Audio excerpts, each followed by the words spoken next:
नमस्कार, times now Bharat पर आपका स्वागत है। आपके साथ मैं हूं राकेश पांडे। शाम के 5 बजने वाले हैं। वक्त हो गया है देश के सबसे पसंदीदा डिबेट शो राष्ट्रवाद का। राष्ट्रवाद यानी देश से बढ़कर कुछ नहीं। वक्फ एक्ट में संशोधन की बात हो रही है तो उस पर मौलाना लोगों को इतनी टेंशन क्यों हो रही है? सवाल यह भी है कि इसी एक्ट में कांग्रेस काल में जब संशोधन हुए तब तो किसी ने आवाज नहीं उठाई, तब किसी को धर्म में हस्तक्षेप नहीं लगा, लेकिन आज तमाम बातें हो रही हैं। लेकिन आज जब संशोधन की बात आ रही है तो धर्म में हस्तक्षेप बताया जाने लगा है। सवाल यह भी है कि एक्ट में संशोधन विधेयक के संसद में आने से पहले ही देश के हालात खराब होने की धमकी क्यों दी जा रही है?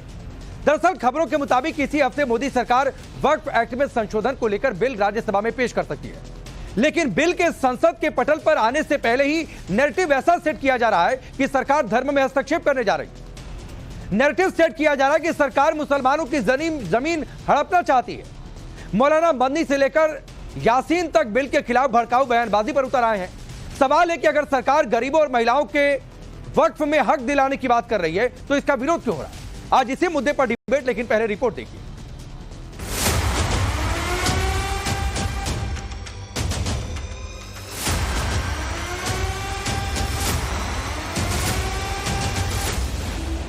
जब से खबर फैली कि मोदी सरकार वक्फ एक्ट में संशोधन करने जा रही है, तभी से सियासत में वक्फ एक्ट को लेकर घमासान मचा है।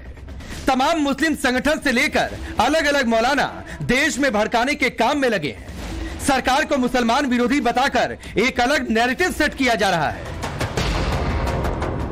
आरोप लगाया जा रहा है कि सरकार की मंशा ठीक नहीं, सरकार मुसलमानों की जमीन पर कब्जा करना चाहती है।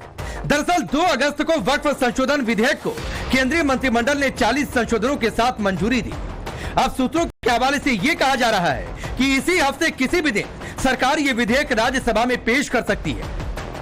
लेकिन वक्फ एक्ट में संशोधन विधेयक पेश होने से पहले ही हंगामा मचा है। अब जमीयत चीफ अरशद मदनी ने इसे सीधे सीधे धार्मिक मामले में हस्तक्षेप बताते हुए धमकी दे दी है कि वो वक्फ एक्ट में कोई भी संशोधन मंजूर नहीं करेंगे। अरशद मदनी ने सोशल मीडिया पर लिखा, सरकार की मंशा खराब है, वो हमारे धार्मिक मामलों में हस्तक्षेप करना चाहती है और मुसलमानों की अरबों की संपत्ति हड़पना चाहती है।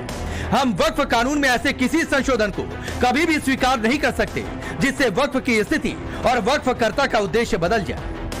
ऐसा लगता है कि इन संशोधनों द्वारा सरकार वक्फ की स्थिति और स्वभाव को बदल देना चाहती है ताकि उस पर कब्जा करना आसान हो जाए।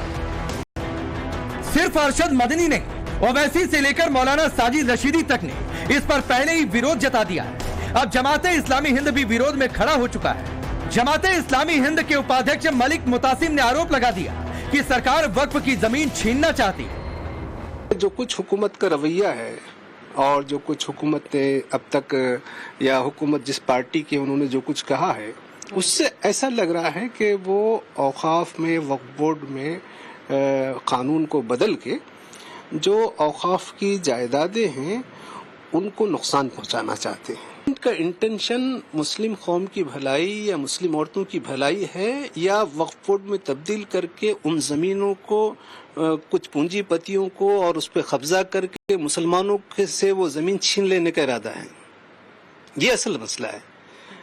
गवर्नमेंट की जो पॉलिसी से अब तक का जो उनका रवैया है, उससे ऐसा लगता है कि ये जो उसमें तब्दीलियां करके जो कुछ जमीन वक्फ बोर्ड के तहत है जो मुसलमानों ने दी, मुसलमानों के लिए दी, उसको हुकूमत छीनना चाहती है। ज्ञानवापी मामले में मुस्लिम पक्षकार और अंजुमन इंतजामिया कमेटी तो वक्फ एक्ट में बदलाव पर अलग ही नैरेटिव फैलाना शुरू कर चुकी है। एसएम यासीन का आरोप है कि सरकार 70% मस्जिदों पर कब्जा करने की तैयारी के साथ साथ वर्शिप एक्ट को भी खत्म कर देगी। इतना ही नहीं, एसएम यासीन सरकार के साथ साथ कोर्ट की मंशा पर भी सवाल खड़े कर रहे हैं। 9.4 लाख एकड़ जमीन वक्फ की है। उस जमीन पे सरकार की नजर है और सरकार उस जमीन को किसी न किसी रूप में लेना चाह रही है और इसके जरिए हमारा अपना जहां तक ख्याल है कि वर्शिप एक्ट जो 1991 है उसको भी डिसमिस कर दे। बहुत खराब हालात दिन ब दिन खराब करती जा रही है सरकार की मंशा लगता है यही है कि धर्म के नाम पे, हिंदू मुस्लिम के नाम पे सब इस तरक्की करते रहो, बस यही एक जरिया रह गया है। सरकार की मंशा ठीक नहीं है और अदालतों का भी रवैया देख रहे हैं हम। अदालतें का भी रवैया, अदालतें फैसले तो दे रही, इंसाफ तो कर नहीं रही। मुस्लिम मौलाना ही नहीं, सियासतदान भी मोदी सरकार पर हमलावर है। कांग्रेस से लेकर समाजवादी पार्टी तक सरकार को घेरने में लगे। केंद्र सरकार जनहित के काम में नहीं लगी हुई है। उनको देश के गरीबों की भलाई से कोई मतलब नहीं, ना महंगाई से मतलब है, ना गरीबी से मतलब है, ना बेरोजगारी से मतलब है। इससे भाजपा को लेना देना नहीं है। वो केवल ध्रुवीकरण करके, हिंदू मुसलमान करके अपनी राजनीति सेकना चाहती है। हिंदू मुस्लिम या मुसलमान भाइयों को कैसे उनके अधिकारों को छीना जाए, उनकी अधिकार जो मिले हैं, जिन्हें आज़ादी के अधिकार हैं या उनके स्वतंत्र जो अधिकार हैं, उनके अपने धर्म को लेकर के अपनी कामकाज की व्यवस्था को बनाए रखने के लिए, और केवल वक्फ बोर्ड नहीं, हमारे मुख्यमंत्री देखिए कितने समझदार हैं सरकार के। उन्हें उर्दू में ये पता लगा कि नुज़ूल उर्दू शब्द है। उन्हें समझाते रहे अधिकारी के नजूल का मतलब कुछ और है, लेकिन उन्होंने कहा नहीं, नजूल मतलब मुसलमानों की जमीन है। ये वो वक्फ के अधिकारों में कटौती करना चाहते हैं। आप क्यों कटौती करना चाहते हैं वक्फ के अधिकार में? वक्फ की जो प्रॉपर्टी है वो लोगों ने अपने, हमारे यहाँ माना जाता है कि साहब अल्लाह की राह में काम करोगे तो सवाब ज्यादा मिलेगा, इसलिए दी थी। आप उसको क्यों वो करना चाहते हो? अगर कहीं रेगुलेटरी है तो आप उसको रेगुलेट करा दीजिए। उन्हें वक्फ के अधिकारों को कटौती करने की क्या जरूरत है? इस तरीके से अगर देश के अंदर काम होगा तो हमारे अंदर, खास तौर से मुस्लिम्स के अंदर, एक भावना ये पैदा होती है कि साहब हमारे साथ ये सब क्यों किया जा रहा है। लेकिन सवाल है कि वक्फ कानून में संशोधन प्रस्ताव को धर्म में हस्तक्षेप बताकर विपक्ष क्या तुष्टीकरण की राजनीति नहीं कर रहा? अगर नहीं तो जब 1995 और 2013 में वक्फ एक्ट में संशोधन किए गए, तब तथाकथित मौलाना और सियासतदान चुप क्यों थे? सवाल ये भी है कि मोदी सरकार वक्फ में वंचितों, महिलाओं का अधिकार बढ़ाना चाहती है, तो इससे दिक्कत क्यों है? और सवाल ये भी कि अगर मंदिरों के खजाने पर सरकार का कब्जा है तो वक्फ बेलगाम क्यों? और सबसे बड़ा सवाल कि वक्फ अगर गरीब मुसलमानों के हित में काम करता है तो फिर करोड़ों की संपत्ति वाले वक्फ बोर्ड के होते हुए इस देश का मुसलमान इतना गरीब क्यों? Bureau report, times now Bharat.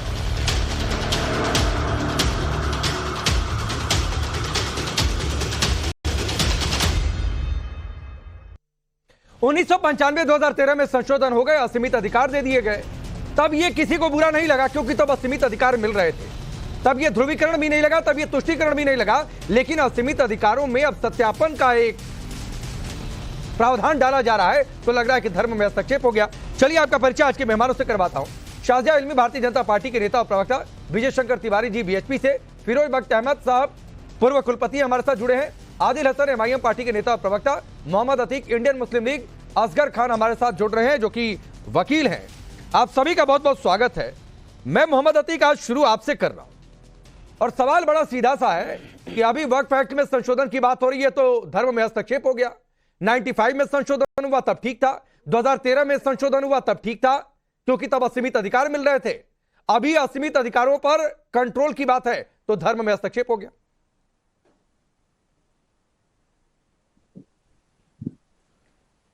देखिए, दरअसल बात यह है कि पूत के पांव पालने में नजर आ जाते हैं, ये तो आपको खूब अच्छी तरह से पता होगा।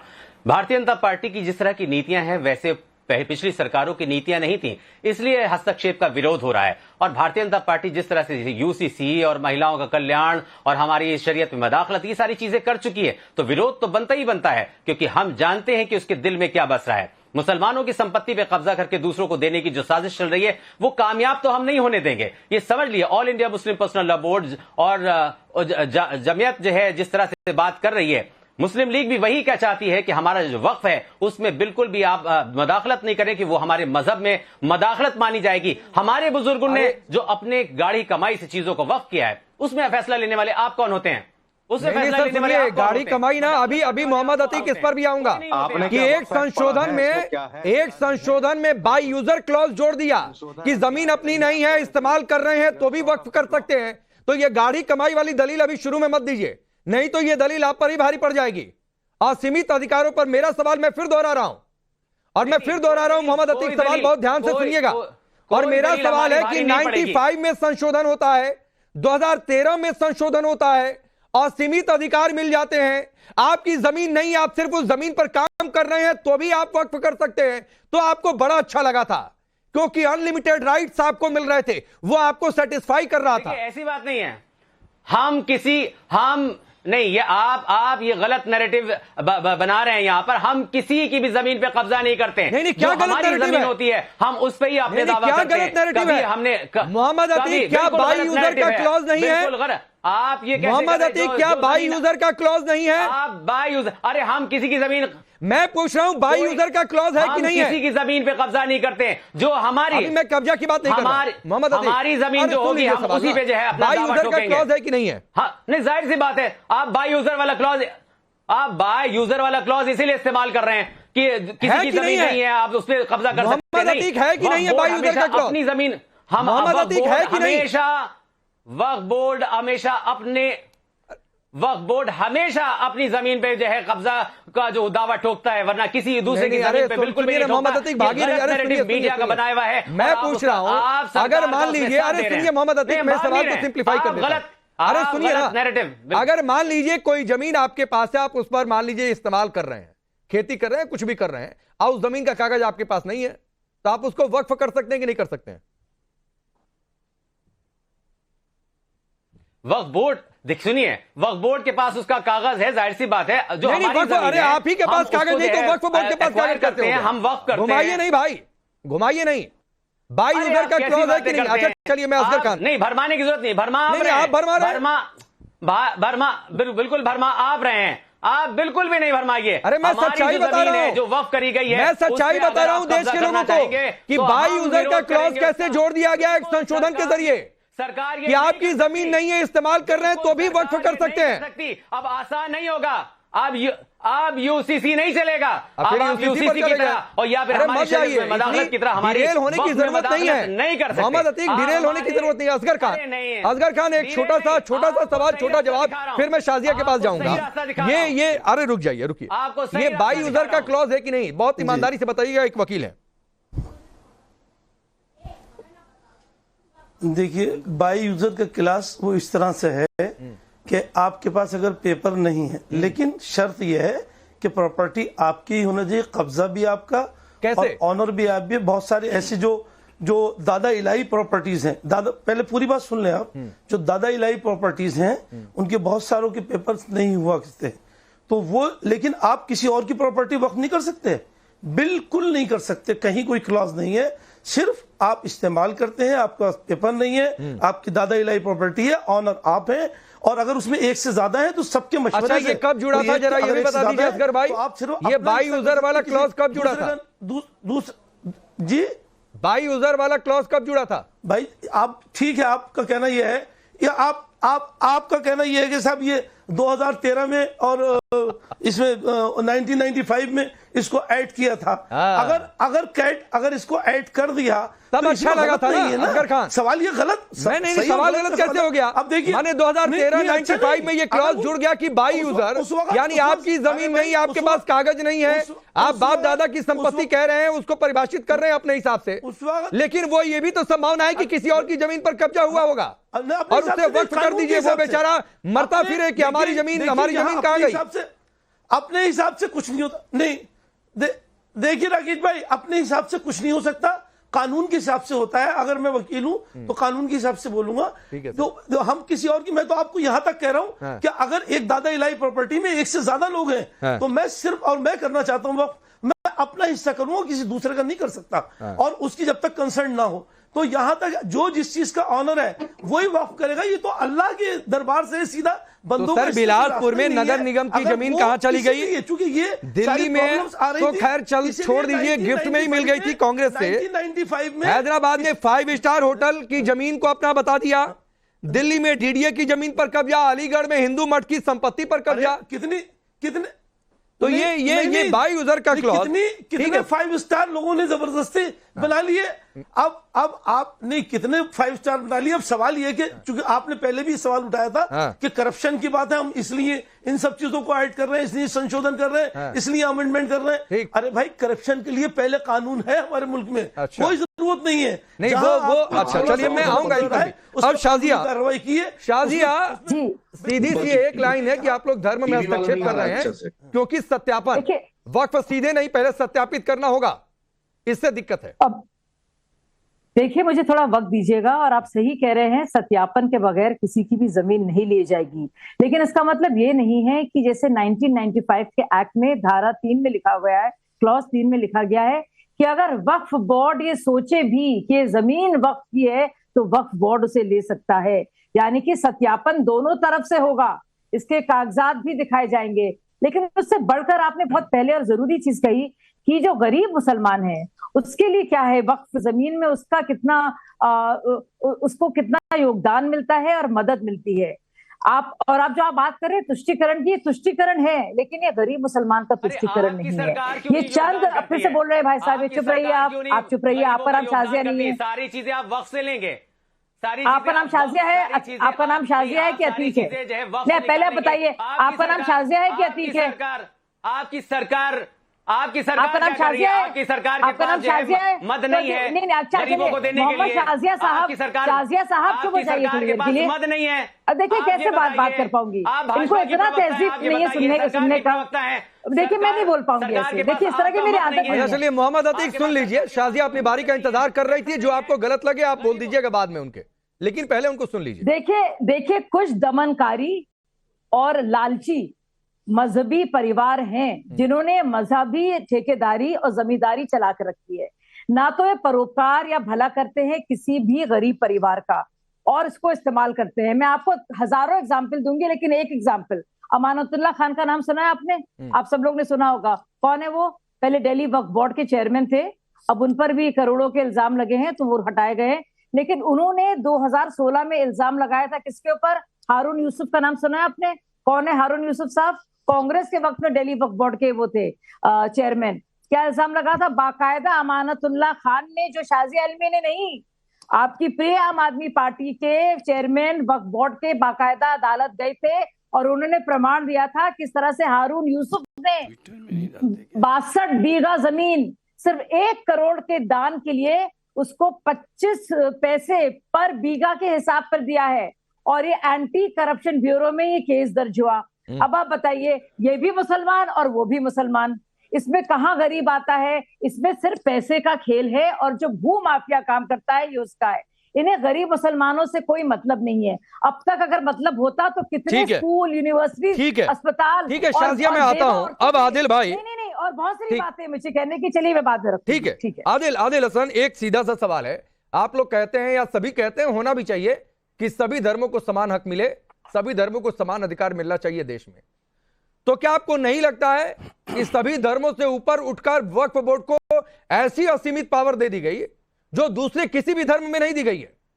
और ऐसा नहीं है कि शुरू से रहा होगा, ये 95 और 2013 में मिल गया, उसके पहले भी नहीं था। राकेश भाई वक्फ बोर्ड डायरेक्ट, वक्फ बोर्ड इंडिपेंडेंट आइडेंटिटी जरूर है, लेकिन वो सरकार, जो स्टेट सरकार है उसके अधीनस्थ है। उसके जो सीईओ हैं वो स्टेट सरकार बहाल करती है, उसके जो स्टाफ है वो स्टेट सरकार बहाल करती है, उसको जो ग्रांट मिलता है वो स्टेट सरकार ग्रांट देती है। अच्छी बात है मोदी सरकार इतना मुसलमानों की चिंता। मेरा नाम मैम आदिल है, शाजिया अल्मी को बोलिए मेरा नाम आदिल है। अभी दूसरे को नसीहत दे रही थी, अभी दूसरे को नसीहत नहीं, मैंने नहीं बोला था। अब राकेश साहब से पूछिए, मैंने नहीं बोला था, मैंने नहीं बोला था। भारतीय जनता पार्टी टाइम्स नहीं मैडम, मैंने नहीं बोला था, मैंने नहीं बोला था। सुनिए, थोड़ा सुनिए राकेश भाई। हाँ बोलिए आदिल बोलिए। भारतीय जनता पार्टी को बोलिए, इतना मुसलमानों की चिंता करते हैं तो नीलेश राणे कल मुसलमानों को ट्वीट जहर कर रहे हैं, मारने की धमकी दे रहे हैं, उस पर क्या हुआ? अंटिलिया जो है मुकेश अंबानी बहुत बड़ा बिल्डिंग बनाया है, वक्फ की प्रॉपर्टी है, उसको जरा दिलवा दीजिए अगर इतनी मुसलमानों की चिंता है। आज तो मोदी जी को और बेचैनी लगी होगी। विवेश फोगाट आज ओलंपिक में जीती है, मोदी जी की पुलिस उस पर लाठी बरसा रही थी। आज तो मोदी जी के लिए काला दिवस हो रहा होगा। कि हर तरफ से आज उनको जवाब नहीं आदिल आज जो एंटीरिया का हवाला दे रहे हैं, यही तो दिक्कत है भाई आदिल, यही तो दिक्कत वाली बात है। छोटी सी बात आप बताइए, बहुत अच्छी बात रखी आपने, मैं पकड़ती हूँ आपको, मैं आपको अभी पकड़ती हूँ। 10 सेकंड सुन लीजिए आदिल, 10 सेकंड सुन लीजिए आदिल, 10 सेकंड दे दीजिए। ये कह रहे हैं ना, इन्होंने अभी भी कहा, इन्होंने अभी भी क्या कहा, इन्होंने अभी कहा कि वो जो बाकायदा राज्य सरकारें करती है, हारून यूसुफ को भी तो रखा था जिन्होंने 62 बीघा जमीन बेच दी, खूब पैसे हथियार लिए। अच्छा सुनिए, और बात है अंबानी की, तो वो कौन सा वक्फ बोर्ड था? आप बताइए वक्फ बोर्ड ने कैसे बेच दी वो जमीन? महाराष्ट्र सरकार मिली थी कि नहीं मिली थी? आप बताइए, आपने खुद ही कह दिया, आप खुद ही फंस गए। वो जो मुस्लिम वक्फ बोर्ड था, आपने कितने पैसे लिए उन्होंने, कितने पैसे लिए अंबानी से, ये बताइए ना। ठीक ये बताइए जवाब। अब आदिल मेरे मूल सवाल पर आइए, आदिल मेरे मूल सवाल पर आइए। क्या किसी दूसरे धर्म में किसी संस्था को ऐसे अधिकार मिले हैं जैसे वक्फ को हैं? बहुत सीधा सा सवाल है। सुनिए, सीधा सा जवाब, बुद्धा टेम्पल है, बुद्धा ट्री है, बुद्धा बोध गया में बुद्धा टेम्पल है, उसके जो चेयरमैन है कोई मुसलमान नहीं बन सकते हैं, नॉन मुस्लिम ही बन सकते हैं, मुसलमान वो इंडोमेंट के तहत आता है। ये कौन किसका चेयरमैन बन सकता है, ये सवाल नहीं पूछा। नहीं ये सवाल नहीं पूछा भाई आदिल, मेरा सवाल बहुत सीधा सा है। क्या किसी दूसरे धर्म में किसी संस्था को ऐसे अधिकार हैं जो वक्फ को हैं? हाँ या ना में जवाब दीजिए, और या तो एक्सप्लेन कर दीजिए। हर धर्म में संविधानिक अधिकार है। आज मेरे लीडर बैरिस्टर असदुद्दीन ओवैसी साहब ने आवाज उठाया हज बोर्ड के करप्शन का, हज बोर्ड के भ्रष्टाचार का। मोदी जी को बोलिए कि हज कमेटी को सुधार करे, हज में जो जायरीन जाते हैं मैंने जो पूछा उस पर जवाब नहीं देंगे, हज कमेटी पर चले जाएंगे। विजय शंकर तिवारी जी ये हज कमेटी पर जाएंगे। लेकिन मेरा सीधा सा सवाल मैं आपसे पूछ रहा हूं कि वक्फ बोर्ड का नियम सभी धर्मों पर लागू होगा, लेकिन इन पर कोई किसी दूसरे धर्म का नियम लागू नहीं होगा। गैर मुस्लिम की संपत्ति पर अधिकार कर दीजिए, दूसरे धर्म में किसी को ऐसा कोई अधिकार मिला नहीं है। अलग से ट्रिब्यूनल इनके पास है, दूसरे धर्म में कहीं ट्रिब्यूनल की व्यवस्था आपने सुनी है क्या? उसके बावजूद मेरे सवाल से भाग रहे, हज कमेटी पर चले गए। सीबीआई से जांच कराइए, आज मेरे नेता ने पार्लियामेंट में आवाज उठाई। जो ट्रिब्यूनल है वो चलिए रुकिए, आप विजय शंकर तिवारी आपका नाम नहीं है, आदिल रुकिए सुनिए। मेरा नाम आदिल हसन अल्हम्दुलिल्लाह। किसी भी ट्रस्ट के लिए कोई ट्रिब्यूनल नहीं है, न सिख के लिए है, न हिंदू के लिए है, न बौद्ध के लिए है, न जैन के लिए है, न सिख के लिए है। जितने भी सबके ट्रस्ट इस प्रकार के हैं संरक्षण के, कहीं भी ट्रिब्यूनल नहीं है, केवल ये मुस्लिम समाज के लिए है। लेकिन एक बात ये देखिए कि अगर ये जो जमीन है, ये जमीन आई कहां से? 1947 में जब देश का विभाजन हुआ तो पाकिस्तान से हिंदू भारत आए, वो जो जमीन छोड़ के आए तो पाकिस्तान की सरकार ने उस पर अपना कब्जा जमा लिया, और भारत के जो मुस्लिम हैं जो स्वेच्छा से पाकिस्तान गए, उनकी जो जमीन यहां रह गई, वो जमीन का बोर्ड बन गया, वक्फ बोर्ड बन गया, और ये वही जमीन है। अब एक अहम बात है, 1995 के बाद, यानी मैं 2013 की बात करता हूं, 2013 में वक्फ बोर्ड की जमीन 4 लाख एकड़ जमीन थी, और आज वो 9,54,000 करोड़ जमीन हो गई। डबल से ज्यादा कहां बढ़ गई? तो उसका कारण क्या है कि 123 संपत्तियां दिल्ली की और तमिलनाडु के 6 गांव, उसमें से एक गांव तिरुचिरापल्ली का, वो गांव जो 1500 साल पुराना मंदिर जहां पर है, वो मंदिर भी वक्फ बोर्ड की जमीन हो गई। यानी 680 में भारत में पहली मस्जिद बनती है, और ये 1500 साल पुराने गांव को वक्फ की जमीन बोलते हैं। यानी भारत में लैंड जिहाद जो कहते हैं ना, इससे भी अगर कोई दूसरा आगे से बढ़कर सवाल हो कि भारत की अधिक से अधिक जनता का जो जमीन है वो किसी न किसी से हथियाने का ये इनका षड्यंत्र था। और एक और बात कहूं मैं, ये जो वक्फ बोर्ड है, वो जो ट्रिब्यूनल बना है, तो ये अगर वक्फ बोर्ड किसी की जमीन को वक्फ बोर्ड में शामिल कर देता है, तो जिसकी जमीन जाती है उसको सिद्ध करना पड़ता है। उसको कहां जाना पड़े? वो जज के पास नहीं जा सकता, किसी मजिस्ट्रेट के पास नहीं जाता, कहीं भी नहीं जा सकता, तो उसको अधिकार ही नहीं है। तो फिरोज बख्शा, ये कि इस प्रकार की, कोई कह रहा है कि हालात खराब हो रहे हैं, कोई कह रहा है धर्म में हस्तक्षेप है, कोई कह रहा है कि देखो भाई ये तो साकेत साहब मेरी आवाज पहुंच रही है आपको? तो क्या ये भड़काने वाले स्टेटमेंट ना माना जाए? ऐसा है साकेत साहब, मेरी आवाज पहुंच रही है आपको? बिल्कुल पहुंच रही है। हाँ, ऐसा है अभी आपके प्रोग्राम से पहले कुछ प्रोमो थे, कुछ लोगों ने इसको हिंदू मुस्लिम की हवा दे दी। कह रहे हैं कि जो मुसलमानों के हकूक जो है वो मारे जा रहे हैं, उनके हकूक कम किए जा रहे हैं, वक्फ बोर्ड के हकूक कम किए जा रहे हैं। एक बात मैं बता दूं, इस प्रोग्राम का जो राइडर था सबसे पहले आपने बोल दिया था, और जिसकी तरफ शाजिया ने भी इशारा किया था कि इतनी 9.5 लाख करोड़ जमीन है, उसका क्या फायदा पहुंच रहा है इन मुस्लिम बच्चों को, मुस्लिम बेवाओं को? कुछ फायदा नहीं पहुंच रहा। मैं थोड़ा सा बात कह लूं, मैं सबसे मुद्देबाना दरखास्त करूंगा, सम्मान के साथ कहूंगा, बीच में मेरे कोई ना बोले, आप भी साकिब भाई। तो देखिए, इतनी ज्यादा ये प्रॉपर्टी है, इसका किराया आ जाए या इसका कुछ भी आ जाए, मतलब कहने का मकसद ये है कि इतने कुछ फायदा नहीं पहुंच रहा है। इतने सारे बच्चे हैं, वो मेडिकल की फीस नहीं दे पाते, इंजीनियरिंग की फीस नहीं दे पाते, बेवाएं हैं, सिंगल मदर्स हैं। ये सारी जो रकम है 9.5 लाख जो इतनी जमीन है, इसका बहुत ज्यादा पैसा है इनके पास जा सकता था। मगर क्या है, ये लार्जेस्ट लैंड स्कैम है दुनिया का, वक्फ बोर्ड का। वक्फ बोर्ड क्या कर रहा है? अभी बात आई थी अंबानी साहब के मकान की, मुकेश अंबानी की। 21.5 करोड़ में महाराष्ट्र वक्फ बोर्ड ने उनको 5,000 मीटर की जमीन दे दी, जो उस वक्त 2003 में उसकी कीमत 600 करोड़ थी। ठीक है, तो ये सब हो रहा है। आप ये देखो, वहां एक विंडसर मैनर होटल है वहां पे बेंगलोर में, उसकी कीमत है 600 करोड़ रुपए, उसका किराया 12,000 रुपए जा रहा है। तो ये वक्फ बोर्ड के जो वकील हैं, अब वकील साहब यहाँ बैठे हमारे, ये जवाब देंगे।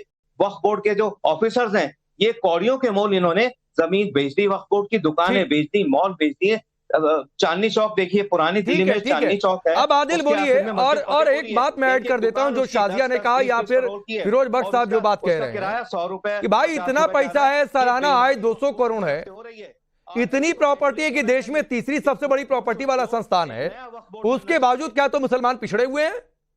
उसके बावजूद तो मुसलमानों को कोई देखने वाला नहीं है। यही तो बात है ना, यही तो तकलीफदेह बात है, क्योंकि कुछ परिवारों ने अपने लालच के चलते ये माफिया बनाकर आम मुसलमानों के साथ ये इतना ज्यादा अन्याय किया है। शाजिया 1 मिनट, आदिल से सवाल था, आदिल बोलिए।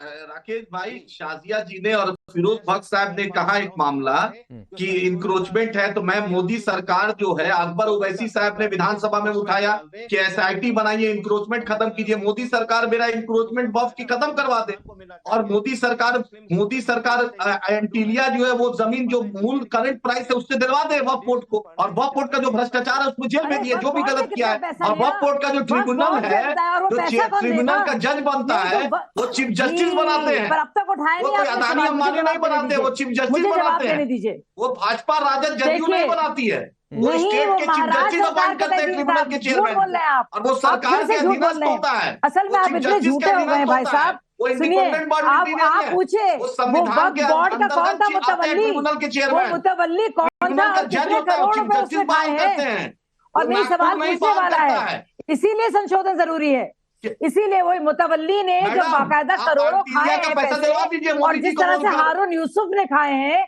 जिस तरह अमानतुल्लाह ने खाए हैं, ये पैसों का जवाब देंगे आप गरीब मुसलमानों से? कहिए जाकर, ना तो यूनिवर्सिटी में, ना पढ़ाई लिखाई में, ना तालीम में आपने कुछ नहीं किया। बेवा औरतें हैं, बच्चियां हैं, आपके पास कोई लिस्ट नहीं। अब असगर भाई 1 मिनट, चलिए असगर खान, एक जो खेल चल रहा था, 2 बातें हैं जो बड़े प्रावधान चेंजेस के आने वाले हैं, कि एक तो वक्फ बोर्ड सीधे दावा नहीं करेगा, दावा करेगा तो पहले सत्यापन होगा। तो इसमें दिक्कत क्या है, बात का बवाल ही खत्म, कोई कहने ही नहीं आएगा, सत्यापन हो जाएगा तो जमीन वाकई अगर सही है तो वक्फ बोर्ड के पास चली जाएगी। तो सत्यापन से भाग क्यों रहे हैं? महिलाओं को लाने की बात थी, बुर्के वाली पीएम चाहिए, लेकिन वक्फ बोर्ड में महिलाएं नहीं चाहिए, ये भी अलग दलील, दोहरापन है। और दूसरी बात है, जो मैंने शुरुआत में सवाल किया था बाय यूजर वाला, जिस जमीन का यूज कर रहे हैं उससे वक्फ कर देंगे, ये भी फिक्स नहीं है कि उस संपत्ति का आप कब से इस्तेमाल कर रहे हैं, कागज नहीं है तो भी वक्फ डिक्लेयर कर देंगे। तो ये एक तरफा खेल था सर, तुष्टिकरण वाला, ये मानिए। देखिए राकेश भाई, सबसे पहले तो मैं बताऊं, जैसे हमारी बहन शाजिया यहाँ बैठी हैं, वो बार बार सवाल कर रही हैं और अमानतुल्लाह का और दूसरे लोगों का नाम ले रही हैं। पहले शाजिया और अमानतुल्लाह दोनों साथी थे, एक ही पार्टी में थे, एक ही साथ थे, काम किया करते थे। आज भी मैं कहता हूँ एक जगह है या अलग है, कुछ भी है, हम सब हिंदुस्तानी हैं, हिंदुस्तान के सिटीजन हैं। अगर मुझे शाजिया को ये किसी को अरे भी आप कहीं कोई शादियां नहीं नहीं ऐसी नहीं चीज ये नजर आप आती गलत है, विषय पर तो चले गए ना हमारा असगर भाई। right है, हम मैं वही उसको कहता हूँ complain समय करें। कम होता है, नहीं, फिर आप लोग डिरेल करने लगते हैं। मैंने जो सवाल पूछा उस पर आया नहीं। चलिए ये चर्चा चलती रहेगी, वक्त इतना ही। आप सबका बहुत बहुत शुक्रिया, माफी के साथ।